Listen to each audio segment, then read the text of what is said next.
Hello, ladies and gentlemen. Welcome to episode 70 of the Mini PC Show. And they said we wouldn't get there. They were wrong. What do you think, Dor? I think fake news said that. So I am at the Hot WMC. Do you know what that is? Hot WMC. Oh, I got that wrong. Hot MWC. Hot? Well, that doesn't help me any. Hot MWC. Nope. That's the Hughes Outpost Temporary Midwest Command. That's a lot of words. Yeah, just came up with that. So you're out of state, you're freezing cold, I take it. Yeah, 19 degrees, that kind of thing. The first day to work, there was snow in my car, and it was very funny because I couldn't tell you how many years I walked by the snow brush in my garage, looked at it and laughed, said, "Ha ha, you suck." And I needed it. I grabbed it and brought it with me. Yeah, that's not good. Will they at least allow you out of office time to work without physically going into the building? Well, right now the only luxury I have is going to the building because the place I'm in now is temporary. I'm trying to find a more permanent place, and I don't know. Once I get into the inner workings of everything, I'll see if they'll let me work remote or something, as in from Florida, because if I don't have to be here, I don't want to be here. Oh, I can't blame you with that. So except for that, how has the rest of your week went? As opposed to driving 19 hours? Good stuff. I packed up, those plastic drawers, like 3-drawer bin type things? I think so. So I brought my 3D printer with me, and I packed up my VMware Home Lab, which is a couple of nooks and stuff, in a bunch of my mini PC stuff and a couple of routers, all fit in one drawer. I just layered bubble wrap. So I put a couple of Pis in there, a couple of hard drives, a couple of SATA docks, a bunch of stuff, and I was shocked. It all fit. A good amount of tech gear fit in one drawer.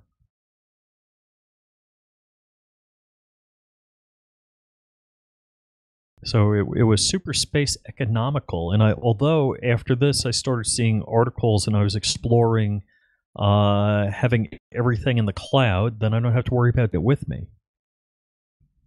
Yeah, I will say mini computer infrastructure, I'll put it like that, to me is very convenient. It's almost like having virtual images or containers in physical form, because you have small appliance like devices that realistically can do nearly anything you want them to do. Just certain things won't be done as quickly. Well, in yes and no. Now the thing that I'm kind of surprised at is I threw radar, sonar, transmission, and Plex on a Raspberry Pi 3. And it seems to be doing pretty good compared to which at home I have the o-droid XU4 doing all that.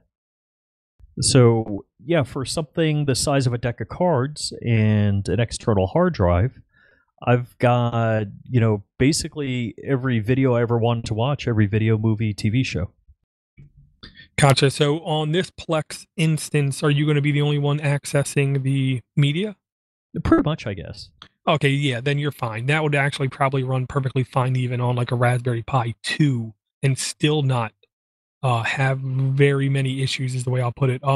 Plex is done very intelligently on how it utilizes the processor. If you're the only one person at any given time accessing the media, it will not even take 20% of the processing power of a modern single board computer. So you can definitely stack it with other things on top of it. And here's the only question I have. How much web server administration do you think it takes to be able to install multiple things on the device, because 99% of the things that you read are going to tell you how to configure it so it's just on port 80. Where if you want to run multiple things, you gotta use like custom port numbers so they all will run peacefully among each other. And it doesn't seem to me to be like the first thing you learn when you do web servers. Huh, good point. Yeah, and thanks for bringing that up because that is more of a beginner question, and a lot of times I'm talking to somebody I think would be my peer in the industry, and a lot of people wouldn't be thinking about that. So the quick way around that is if you run DietPi, it just takes care of it all, and there's set ports for things. Sonar's on a different port, radar's on a different port, transmissions on a different port, on a different port. So yeah, if you have any question about that, you just go to DietPi, look up the application on the DietPi site, and it tells you what port it's running on. I'm guessing you could do some sort of netstat and find it also. So you don't have to really do anything. You just go into the DietPi installation screen, just say install these 3 web services, and they'll all be on their own port. So yeah, you could spool up the DietPi app or the DietPi install app and just do the checkbox thing, or you could do like I talked about on the last show where I edited I think it's dietpi.txt, and I just listed the app, the numbers of the apps I wanted installed. I gave the system a name, a password. I specified the name. You can also, a lot of the apps have a default password, and DietPi will default it to DietPi, and I changed that to whatever password I wanted. So you can do it 2 different ways, and the way you described is the super simple way. The way I did it is a little nerdy because I may be just taking that script and modifying it in the future for the next DietPi install. Gotcha. And I will have a link in the notes to this. Distro Watch is one of my favorite all-time Linux informational sites for a couple of reasons. One, it's not ad heavy. I'm a firm believer in not running a ad blocker, because when I go to a website and it's full of ads, I don't go back to that website. I don't care what their content is. I can find their content someplace else. So I like the site Distro Watch. They did release a news bulletin, if you will, a update on DietPi 3 days ago, stating that DietPi was upgraded to version 6, which is now based off of Debian 9 Stretch. I have not done any updates yet. I'm going to assume, I don't know if this is correct or not, that I will be able to do this an in-place upgrade. Have you attempted any DietPi updates? So I've read about the update. I have not done it yet, and I was trying to figure out which device I want to do it first at home. And I think I do have an Orange Pi. No, maybe that's running Armbian. I got to check what OS I'm running on the Orange Pi that I got kicking around. And again, I'm 1,200 miles from the Hughes Compound Southern Command, so if something goes wrong, I can't just reboot it or whatever. Gotcha. Yeah, I'm going to. I have at least one DietPi installation. What I'm going to do is I'm going to do it the lazy way. I'll put it, which is just pull the SD card out, make an image of it, stick it back in, and then try to do the update. And if it does blow up, I can just revert back to the image of the SD card. Aha! Brilliant. And I will say, I am becoming more of a fan with DietPi as time goes on, because they are consistently updating. Updating is thankless work 99% of the time. So the fact that they are updating these kinds of things, I do feel better about them. But also, the little things like giving the advanced user the ability to set those default credentials without loading what some people would call a insecure version, I'm a big fan of. But I would like them to try to do, though, is maybe to surface that option, so the newer user will be able to discover that you can do that. Because I honestly did not know about it until you said something. Do you know? And I'm so guilty. I probably shouldn't even mention what I'm about to mention. Do you know how easy it would be to do a website where you just check off how you want things, and then it would generate the text file and you download it? I think I have an idea. I mean, it's just pretty stupid simple. Okay, I can agree with that. Yeah. So the only problem I had, and I mentioned it last show, is I think I spelled something wrong and it just wouldn't work. And the other problem I had is Tom sent me two Raspberry Pi 3s with SD cards, and they were already partitioned, and I had to repartition them. And then the Diet Pi image went on right. So not not their fault, but just, hey, if you're doing the same thing I'm doing, these are problems you might run into. Gotcha, gotcha. And I did get a friendly push to do some work on my Banana Pi Pro installation. I got the second Diet Pi Pro from Tom. I got to go to Orlando. So we're going to basically be switching latitudes, I believe. You're going south, I'm north. Yeah. And then as soon as I get back, I'm going to look at buying a new SSD drive for my Banana Pi Pro. Long story short, good friend of mine wants to have a remote place he can store audiobooks on. Right now, the current hard drive in my in my Banana Pi Pro is a 240 gig SSD. So I'm going to upgrade that drive, pull that drive out, put it on the new Banana Pi, so I can have two like instances up and running at the same time. Um, I'm a little bit concerned about the power demands on the hard drive because the Banana Pi Pro is only being connected via a micro USB. That's Hmm. all the power it gets, and it has its own power port for the SATA for the 2.5-inch drive. Now, I'm believing that most SSDs, like when you had spinning disk, the bigger the disk, the more power Higher it RPM needed. also. Right, right, right, right.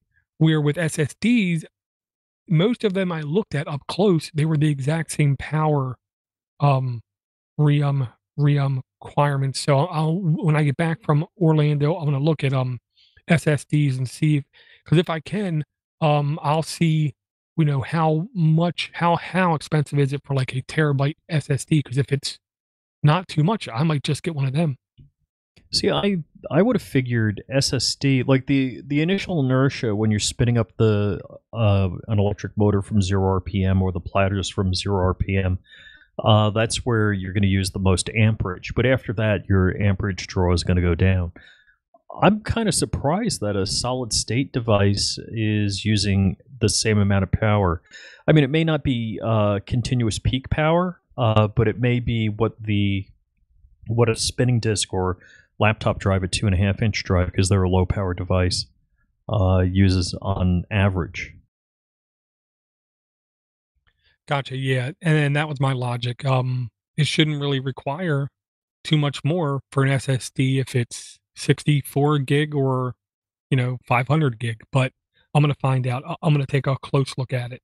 Um, and then the logic is I'll have two of them up and running when I upgrade it and everything. Then I'll have an extra SSD. My ThinkPad T420. I have a CD bay in it, but I believe it's called a Magic Bay, where I can take the CD-ROM out and put a hard drive in there. So what I'm going to do is I'm going to take the spinning disk hard drive out of the belly of that ThinkPad, put it in that tray, and then put the SSD, the old SSD inside of the ThinkPad as the main drive. Hopefully, give it a little bit more pep in its step. Cool. Yeah. Were there any other significant mini PC things that you saw or you've been thinking about in the last week? Huh. Well, what was the last rock chip? That was a Pine, right? The brand new board announced is a it is a rock chip. It's from the Pine people. Yeah, I believe it is called the Rock Pine, I want to say. Okay, so that's line 605.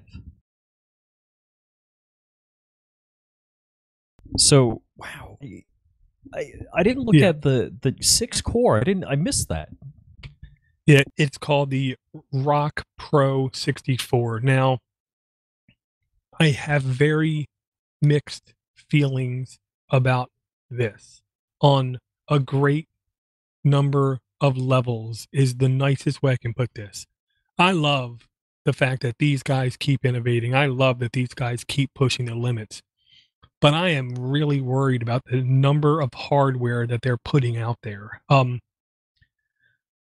I do want this, and I'm gonna probably end up buying this. Okay, yeah, this is the newer Rockchip RK3399 processor. Now, this is the exact same processor that is in one of the Chromebook Flip laptops, Chromebooks. Um, and I'll say this: the Chromebook Flips get genuinely high reviewer ratings based upon their price. To me, they get very high ratings because they're not expensive. I have one. I have the first generation one, and I am very satisfied with that device. The battery life is phenomenal, easily 10 plus hours of use with screen on time. Of course, not video and stuff, but just having the screen on, it lasts a very long time. This is a newer rock chip that is apparently a chip that a lot of people are having a hard time offering at a reduced rate. There's also a brand new Orange Pi board that was just announced. So when you hear Orange Pi and I hear Orange Pi, I think cheap. But this Orange Pi board is $109, where this Rock Pro 64 is expected to be between 59 and 65 for the lower level of the device, which will have 2 gigs of RAM on it. They are going to offer a version with 4 gigs of RAM on it, which I've heard rumblings to be around $75 to $85. 4 gigs of RAM, gigabit, Ethernet, all the amenities I like, except for a SATA port. This thing appears to literally have everything else on the face of the planet. It also has a mini socket connector, which is the exact same socket connector they use on the regular Rock, the Pine 64 boards, which is the Bluetooth Wi-Fi module, can clip right onto it. That module is like $7. It ain't nothing. This is a bigger board, physically bigger board, but yeah, the chip is I want to say 6-core processor with 2 lower cores and 4 high cores. Oh, okay, that's how they're working it. I believe, yeah. 2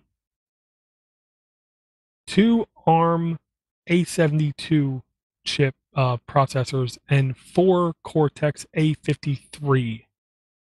All right, so this thing, I want to do like the ShamWow guy. But wait, there's more. It's everything and the kitchen sink. Like you said, if it had a SATA port, it would have every last stinking thing on the planet.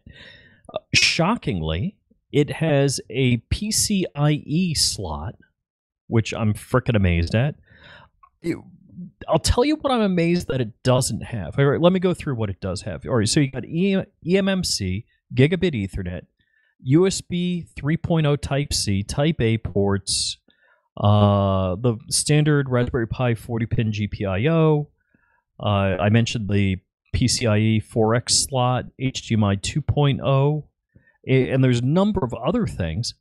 I'm just shocked it doesn't have a second gig Ethernet port, and that it only has one USB 3.0. Yeah, okay, here's the thing. You ready? The A72 cores can go up to 2.0 gigahertz, and the A53 cores go to 1.42 gigahertz. So, yeah, it has high and low multi-processor.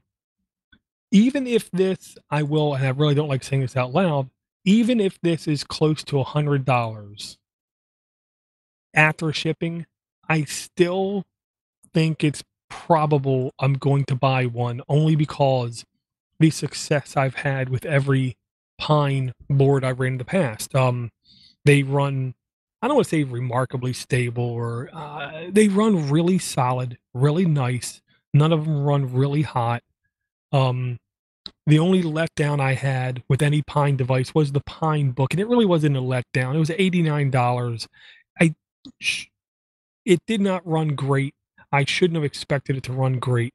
I do wish it ran a little bit better, but I wasn't, I'll say, dissatisfied. I got what I paid for. Oh yeah, you definitely got what you paid for. I had hopes that it would be better. I still hope that a new OS comes out that makes it fantastic. I've been kind of joking, and I haven't told you about this, but I'm like, so when you send me that rock board out, I mean, if I print a case and stick it to the cover of my Pine book, and then like VNC into it, maybe that'll be workable. It I'll say this, I would love to be able to crack that case open and replace the board. The place where this device, the Pine book, had a real chance opportunity of phenomenal success as far as I'm concerned. And not success monetarily, but success in the fandom, in the community, with the people, is if that Pine book would have had at least a semi upgradable motherboard in it, to where, Mm. 3 months, 6 months, a year later, you could upgrade the inner board for 40, 50, $60 to something like this, and then you would have seen a much better experience using the device. The only other thing, all right, there are two other things I was disappointed with on the Pine book, and that was the speakers and the trackpad. And if they were better, it would be a totally workable solution. Yeah, the speakers were very Anemic. economical, is what I'm gonna say, to be nice. Um, I will say Hey, the the other thing really quick I did look at was that, o-droid NAS board. Um, I'm not a fan whatsoever in the idea of mini computer NASing, because I feel like it's using a nuclear warhead to get rid of a pimple on your forehead. Um, but I will say I did take a little bit of closer look at that, and it was available on Ameridroid, which is my go-to place to buy anything in the US, just because their shipping is so good. And I want hmm to say they sold that board. It was like a um pre-sale, because it isn't even available yet, for $49. Oh wow, If I no wrong, $54. yeah, that's still a good deal. So that had the SATA connector, everything on it.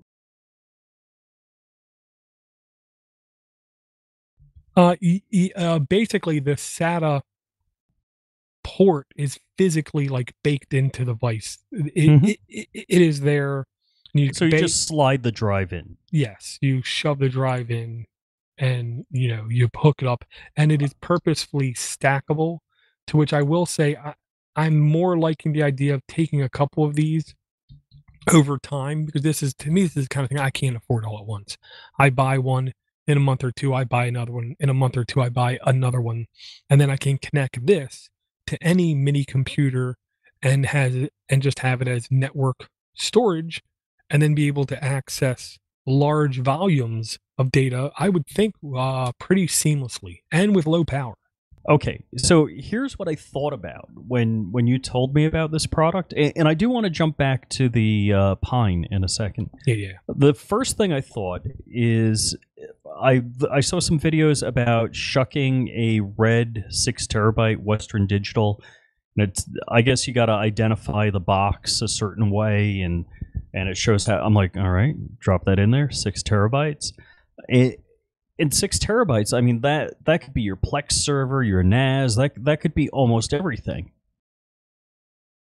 Yeah, literally, almost anything. These boards are, see, we're having a convergence, and I hate using that word, convergence. Um, a couple companies just put out ARM-based laptops. Now, they're not your off the street ARM processors. These are Snapdragon. These are definitely higher end ARM processors. Um, I can see more ARM-based laptops becoming more viable and more acceptable by everyone.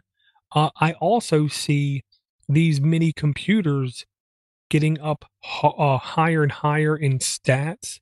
And most importantly, I think we're going to have more developers hop on board, making the drivers better, the OS is more stable, and purposefully building software geared towards these architectures. And I think we're going to see a blossoming, if you will, in the next year and a half, 2 years of in-house infrastructure being set up to handle, dare I say, home servers slash internet of thing hubs, type uh, devices. And I actually see in-house NASs at least becoming popular again with tech-minded folk. Well, one, the price is down. It's not like you got to buy an expensive Buffalo unit to do it. The other thing, like we saw, they're coming out with processors with, I don't know, was it 16 cores? Saw some really high core count ARM chips, ARM CPUs coming out. Yeah. The other thing in the news that I just saw today was, guess who made more money than Intel selling CPUs? AMD. Samsung. Oh, yes, that makes much more sense. I will say AMD is going to start making even more money because the cryptocurrency thing is making video cards more expensive.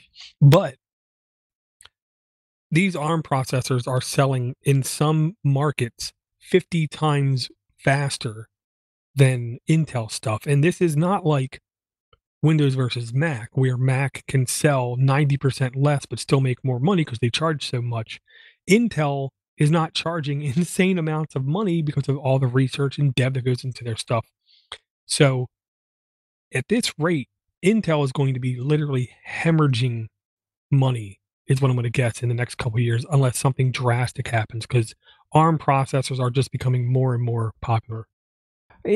And that's the thing here. I kind of have a mixed feeling about this. My first thought was like, yeah, F Intel, get rid of that 8086 core, blah blah blah. I'm like, there's a lot of good there.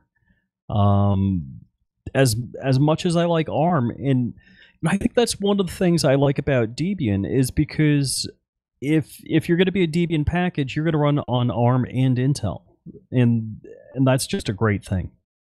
Oh no, if you're on Debian, you run on everything. You run on like 20 different architectures of chip that no one has even spoken of in 10 years. That's one of the beauties of Debian.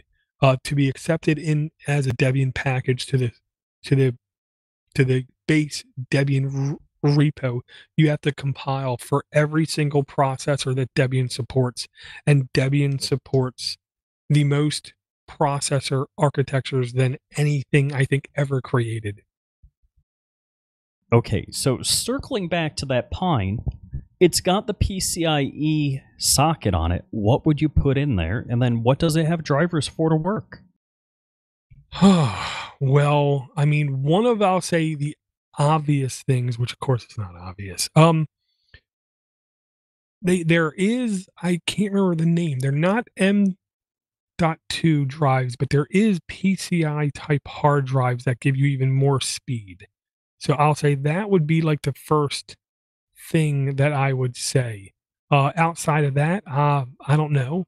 Maybe a FireWire or something. Right. I was thinking you could do something like FireWire or USB 3.0 ports, or maybe you want another gig Ethernet. Heck, you could even do fiber. Again, you would need drivers. Yeah. Really quick. If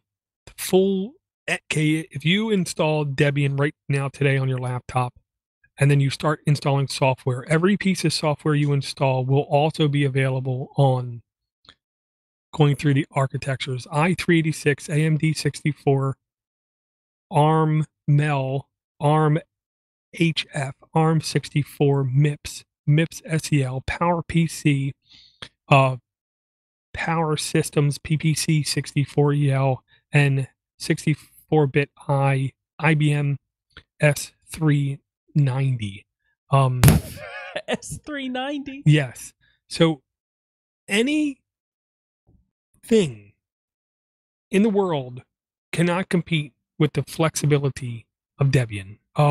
This is, I think, one of the biggest reasons in last week, the Debian news, if you will, is that Google is going to stop, or they already have stopped paying Canonical for support with Ubuntu, and they're changing all of their in-house systems from running a custom tweaked version of Ubuntu, and they're going back to a Debian version, which is, Wow. I would say, going to hurt the pocketbook of Canonical. Canonical. But to me, the real point of news is Google was not giving any code back to them for any changes they made. Now, when it comes to Debian, they said that they are going to give code back. So that can be a very impactful thing for Debian moving forward, having the entire Google infrastructure writing code, writing modules, writing file systems, and then giving that code directly back to Debian, I think is a good thing for Linux, as long as they don't release their version of Linux to the world. Then I'll be scared. But yeah, you said you wanted to get back to the Rock 64 a little more. I will say that PCIe slot is interesting. The same exact processor is coming out for the Orange Pi as well, which is on line 609. So apparently this is like the new hotness that everyone is trying to utilize, this new processor. So it's going to have all of the same stats for the processor on it. Again, this board is gigantic compared to a Raspberry Pi. Literally looks like 4 Raspberry Pis could fit on this thing. Okay, so this has the MSATA, it's got a mini PCIe, it pretty much all the other stuff plus. Again, single gig Ethernet. Does this do USB 3.0C also? I do not see USB 3, I only see USB 2. Yeah, there is a Type C port next to the Ethernet. Type C might be for power. Could be. Yeah, but anyhow, I'm not going to make a guess. I'm wrong. It has a DC 12 volt 2 amp bottom line. So got it. Separate USB-C, which I will say that is the kind of thing that right now I'm really liking on boards. Boards that are jumping to C get a little bit more credit. And the stupid thing, this thing's full of buttons. It has volume up, volume down, return button, menu button. I'm sorry, that's one of the things I think that just make things at least a little bit easier for people to do tasks on, including, of course, a power button and a reset button. And it has a built-in, it looks like possibly baked-in 16 gig eMMC. Mm-hmm. Unfortunately, over $100. It looks like the starting price for this thing is going to be $109. All right, so Orange Pi in my rating of boards, not that I don't have a lot of love for them, but they're on my lower end of the scale. The thing that I'm kind of got real excited about, then went yay, was I thought it had 2 HDMI ports. It has an HDMI in and an HDMI out. I'm like, what are you going to do with HDMI in and out? Well, first off, having HDMI in means nothing unless you also support high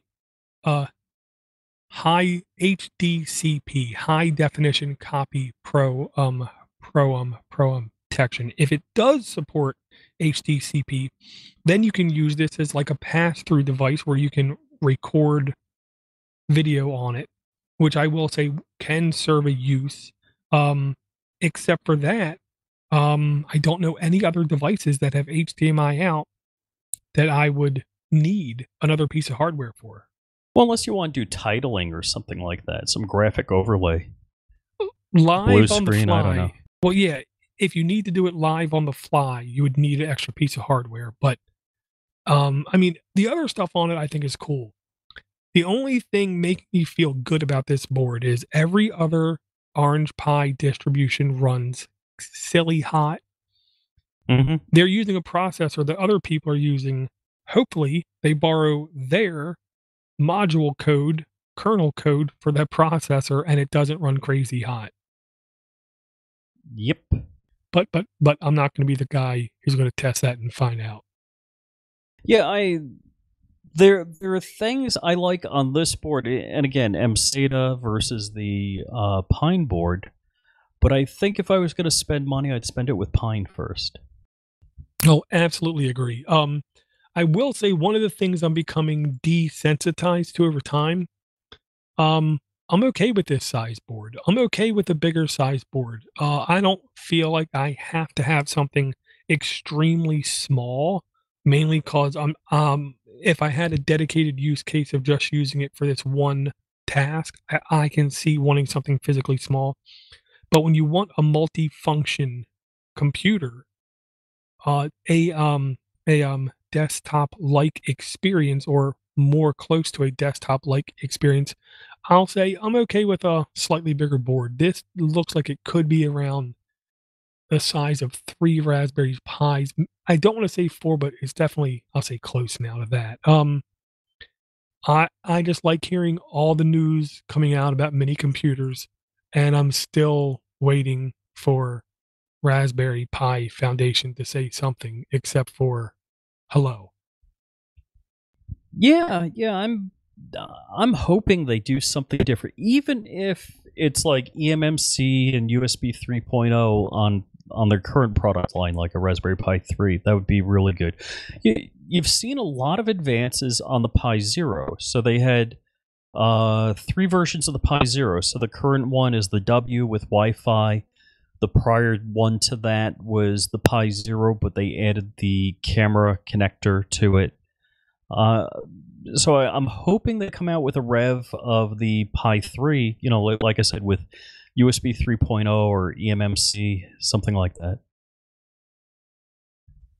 Yeah, I don't know. I mean, literally, we are 1 day away from February as we record, which Rich said before the show means we're about 45 days from Pi Day, March the 14th. If they do not announce a new Raspberry Pi on March the 14th, I feel very worried about the future of Raspberry Pi community support moving forward. Well, even if they never do, I agree with you. And even if they never do anything again, this has been an explosion as far as, other than Intel. I've I've been doing, single board or small form factor computer type stuff for 20 plus years. And whether it was with PIC microcontrollers or Basic Stamp, the same company does the propeller board. Uh, been doing this stuff for a stink long time, and the Raspberry Pi just made it all way too easy to do. Yeah, don't get me wrong. The people doing the things around Raspberry Pi is fantastic. I supported the board before it even was out, and I kind of had an idea of what was going to happen when it came out.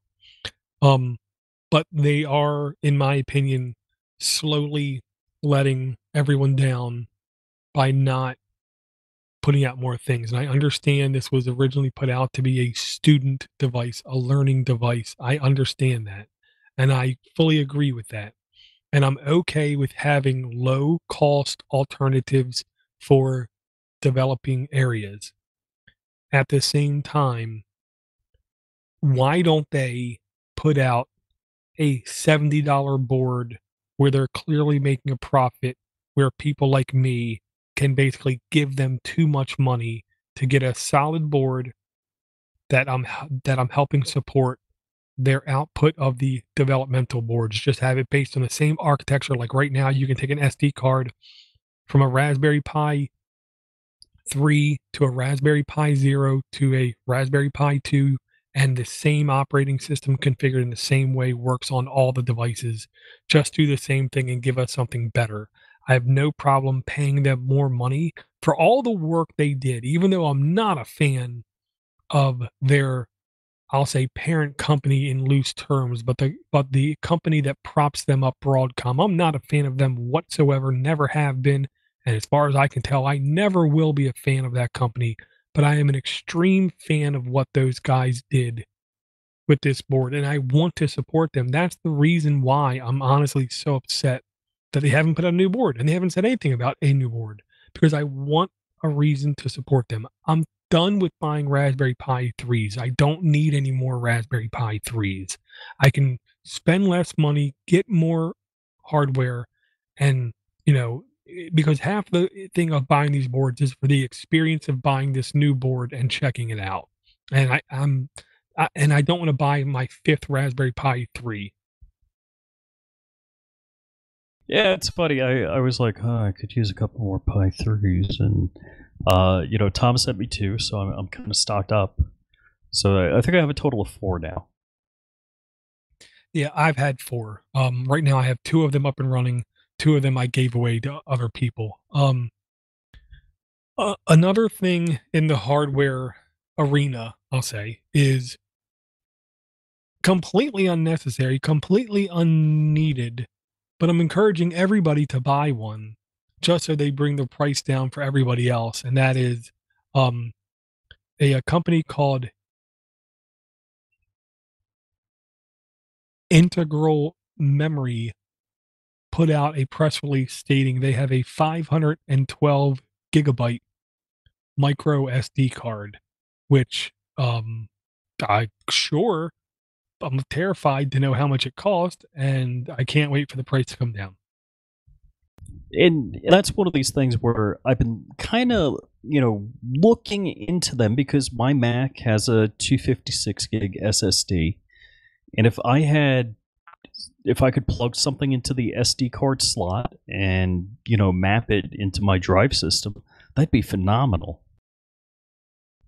Yeah, don't get me wrong. I love the idea of this card. And I will say there's a lot of modern devices out there, because of the specification already being completely mapped out, that will support up to 2 terabyte micro SD card. So the spec is already set. We just need the prices to come down in the creation of these things. And then very soon we're going to have insane sized micro SD cards. And I'm, for one, looking forward to it, is what I'll say.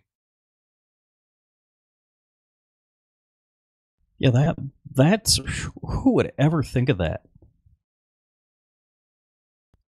Can you imagine 10 years ago somebody said, yeah, you got 512 gigs on a micro SD? I would have said 512 gig of what? Because it definitely ain't space.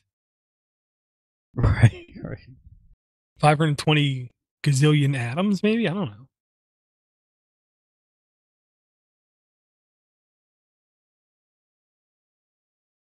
I hate to, in a way, I'm kind of.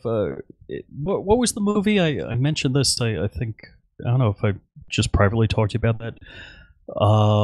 Conspiracy Theory. That was it, where he had to buy Catcher in the Rye all the time. Will Smith? No, it wasn't Will. Mel Gibson. Mel Gibson. Yeah, and whenever I'm at Costco and they have hard drives on sale, and I'm like, oh, I gotta buy, or at thumb drives when they have a good deal. Like the last deal I got at Costco, actually last couple of deals, they had 2 64 gig micro SD cards on sale, and I think it was like $30-something, and then they had a rebate. I know I posted on Google Plus when it was on. It was right before Christmas, and prior to that, the last super good deal they had, the 256 gig thumb drive was $29. That's crazy. They just keep coming down.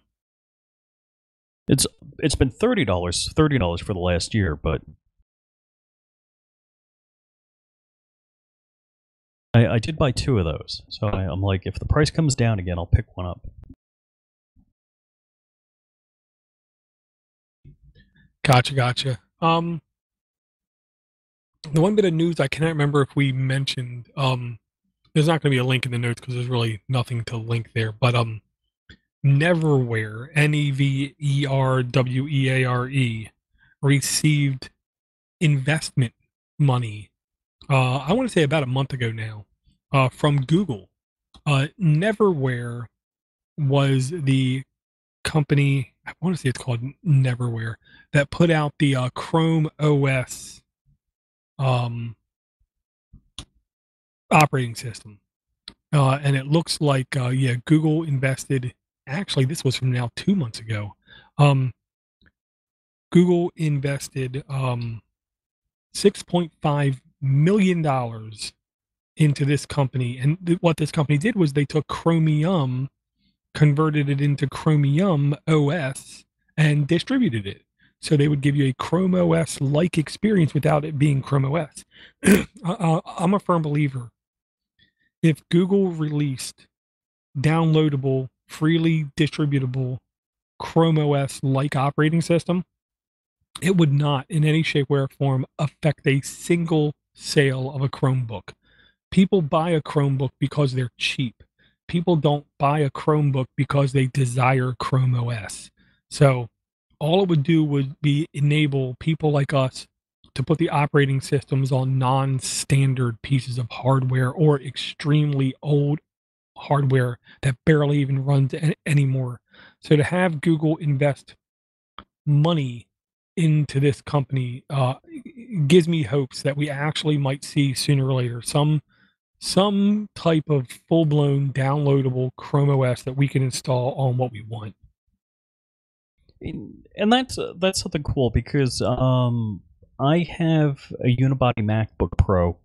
Hardware's still great, but I forget where it got orphaned in the OS chain from Apple. And there was so many things that I couldn't do with it to run anymore. So I threw Ubuntu on it, and now I can run every stinking app I want. And likewise, if you have that same issue with hardware that you could just run, Chromium on older hardware, and it breathes new life into it. Yeah, absolutely agree. I didn't really see anything else in the realm of mini computing or IoT that caught my eye in last week. Was there anything else you wanted to talk about? Yeah, sure. Line 605, and I'm haven't visited this link in a little bit. I had a couple of back and forths with the author of this article, and they expanded a stink load on it. Distributed emergency communication system. Oh, from Hackster.io. This is a website we talked about on episode 2. Oh yeah, okay.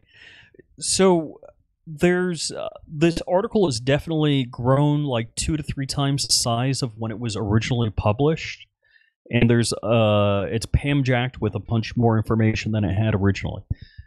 This is based on what they're talking about is being able to do a distributed emergency communication system, and I had some interest in that until I did my Asus AI Mesh router, and I'll plug my website. If you go to flyingrich.com, you can see my YouTube videos and social media content. I have a video on setting up the Asus AI Mesh. And shockingly, I bought 2. I don't have a video on this, but I bought 2 T-Mobile refurb routers, and they're the AC1900, and flash them. It's a multi-step process to flash them to an AC68U.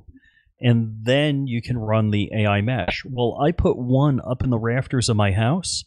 It covers the whole house and the whole 1.25 acres of property. I walked around the perimeter of my property on Wi-Fi watching a YouTube video. I was shocked at how good it worked. That's good. Yeah, because YouTube is definitely demanding. I will say it's a very good litmus test.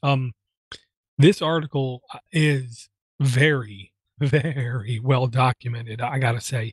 One thing I'm shocked is the antenna and the tube is standing upright. I thought the tube was going to point at where you wanted your signals to go, but I was completely wrong. So what if I was like on a farm or I was in a really rural type area, I could see setting this up with my neighbors just Sure. to have our own network. Yep.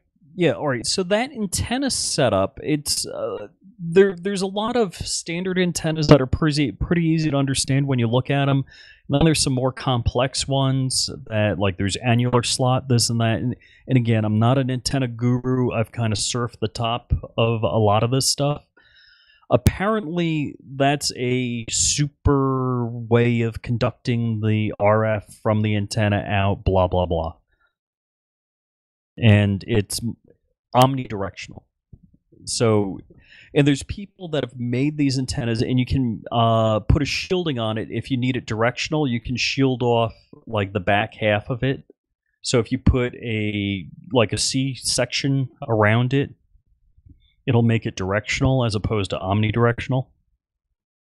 But they've added a bunch of information onto it. They've added some information on the 3D printing, and then how you can metalize, basically metal plate, or maybe I should properly say electroplate the 3D print so that it channels the RF properly. So they've added a stink load more information on this.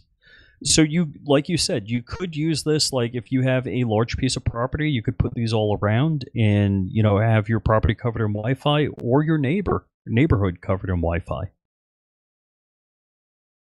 Very cool idea. I'm watching the video now on how to make the plating for it. That's actually really awesome. Yeah, this is the kind of project I like to publicize just because it's so well documented. Really, really good job. Well, the thing that I was kind of aggravated about is I didn't see a whole lot of mesh network type stuff for emergency blah. And this is something you could, I don't know if you're familiar with the concept of tethered droning, but basically it's a quadcopter, and the quadcopter has a certain lift capability. So you can't lift a whole bunch of copper wire or a whole bunch of battery or a whole bunch of equipment. You can maybe lift like one of these antennas, and if you have super thin wire but you want run really high voltage up that wire and then have a DC to DC converter on it, you can power the quadcopter real time, and maybe have a small battery pack on it just in case. And you could have a number of these packs, like you could have a base station and a generator or whatever powering it, and then just pop up basically either a cell tower using that, a makeshift cell tower, or makeshift Wi-Fi. And so you could literally have a generator, some sort of base station, tether a quadcopter in a disaster area, and have these go up 1,000 feet and broadcast, Wi-Fi or 3G, 4G cellular data. Yeah, not trying to sound dumb or anything, but this is the kind of thing that appeals in a broad spectrum of things. It is, one, for the people out in the country, two, for the people who just want isolated networks on their own property, three, communities that want to just link up together, but four, and maybe most impactfully is the way I'll put it, is people in third world countries who really want to or can only rely on each other. They can't rely on a big company to supply them with infinite broadband and large pipes to be able to download stuff. So they're going to have to rely on themselves to have their own setups in place. This is the kind of thing I can see very easily done, very easily replicatable as well, that I can see a lot of people hopping on and delivering in all kinds of places all over the globe.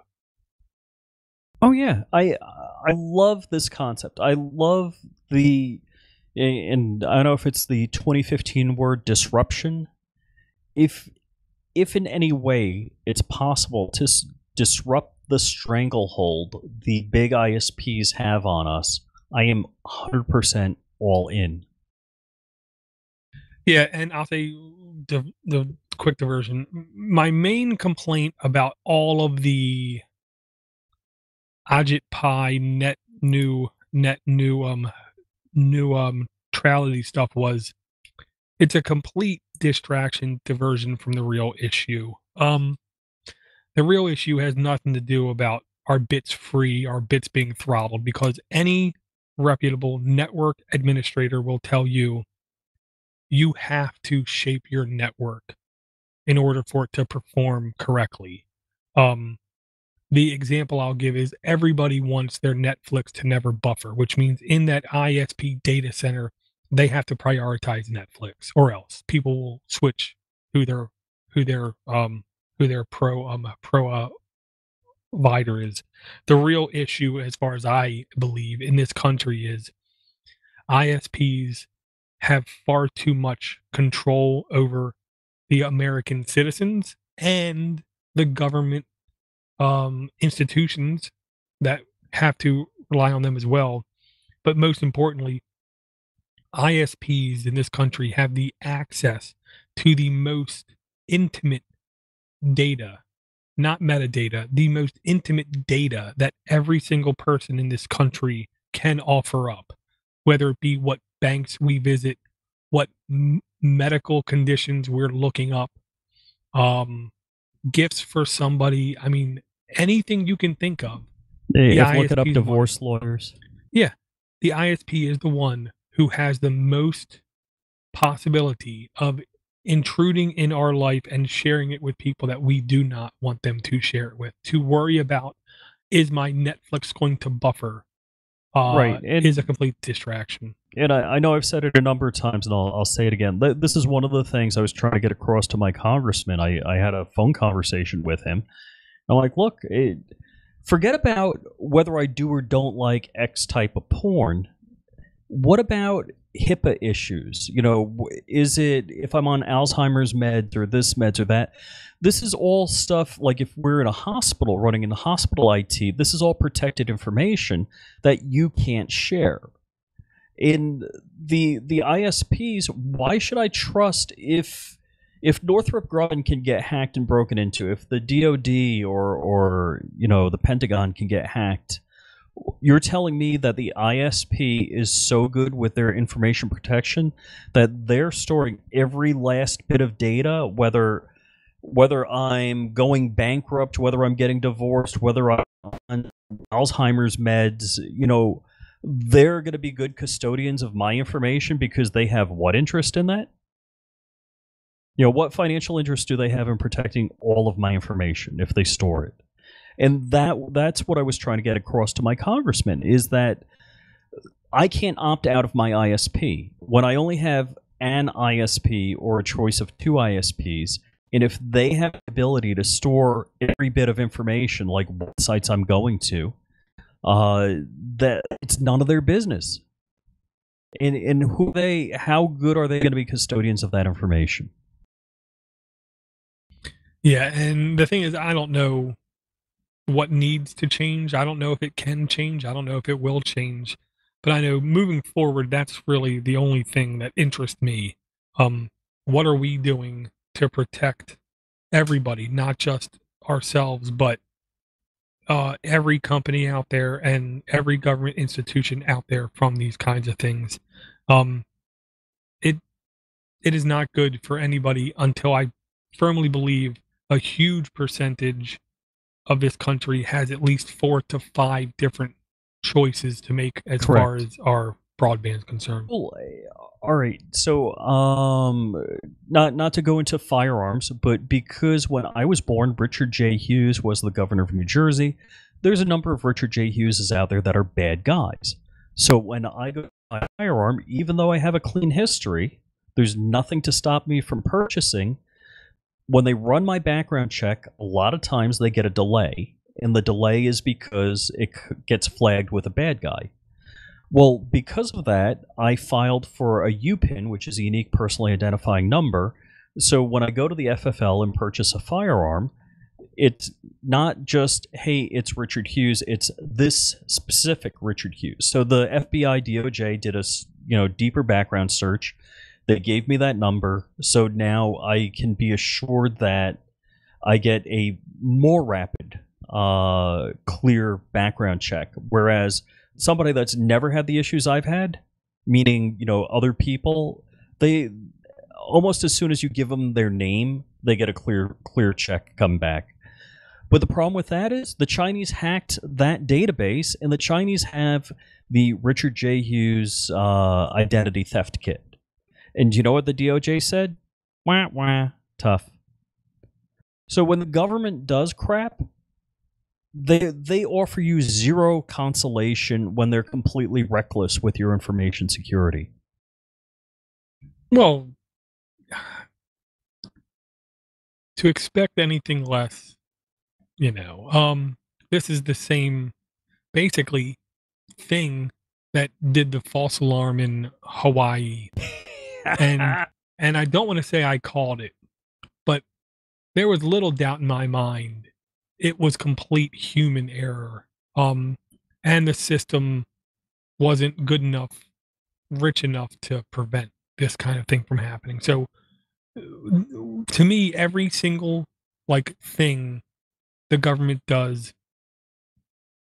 has so much danger of being a wrong move. This is why when it came to AskTheCableGuy making any change, I didn't want any change to be made, not because I think it's the right thing to do, but because anytime the government would make a change, I would feel like it would only damage the internet worse. And then even if they go to change it back, or they're going to do something wrong again and they're going to make it worse. Just stay away, worry about something else. Don't look over here.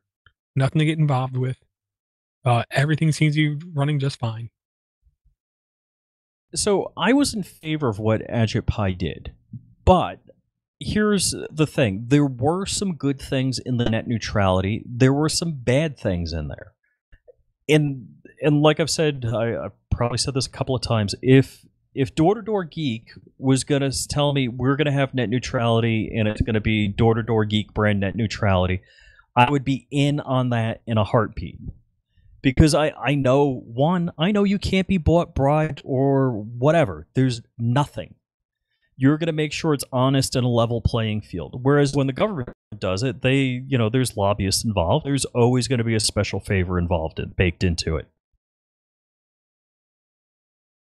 Yeah, that's just the nature of the beast. I really can't think of anything else